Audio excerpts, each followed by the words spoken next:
La la la la la la la la la la la. So this is an accounting equation question here. So you got a list of assets and liabilities, produce the assets, liabilities, and capital. It's 3 marks and 2 minutes for this one. Let's get it going.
Okay, so let's have a look at the answer. And what I'm going to do is I'm going to go through it a bit more detail as well in terms of how it should look in terms of the answer. So let's here we've got the assets equals liabilities plus capital. So that's the accounting equation there. And if you see the Osborne, if you've been taught in the Osborne book here, you'll see assets minus liabilities equal to capital. Well, that's the statement of financial position really of what the shareholder's position is. And so I can see why that's been taught. It's sort of the balance method of whatever's left over for shareholders after assets minus liabilities.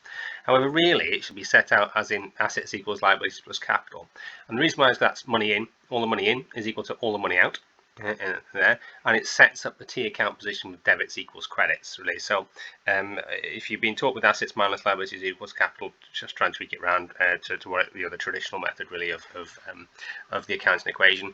It straightens up all of the debits and credits, makes your journals a lot easier to produce, and suddenly it makes a lot more sense in terms of capital actually being a credit because it's a money going out of the system. If you're struggling with your debits and credits, do the paper and cups thing. It's 40 minutes and you'll have it all sorted out by the end of it.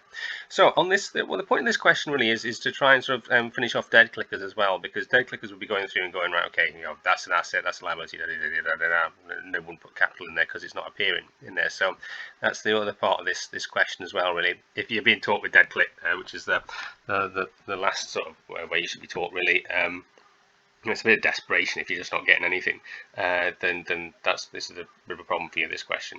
So we've got all of our assets here, and we've gone through here. So premises, that's money and item. Anything that you can sort of sell for £1 or more, that'll be an asset. So you can sell this building. You've got this cash, which is cash in the bank in here. You've got this furniture, you could sell that as well. Amounts owing to, and we'll look at the time here, that's owing to, so that's a liability. Amounts owing from, that's an asset. Money's going to come in. So there's our assets. Here's our liabilities. There's money going out in here, so we've got that figure there.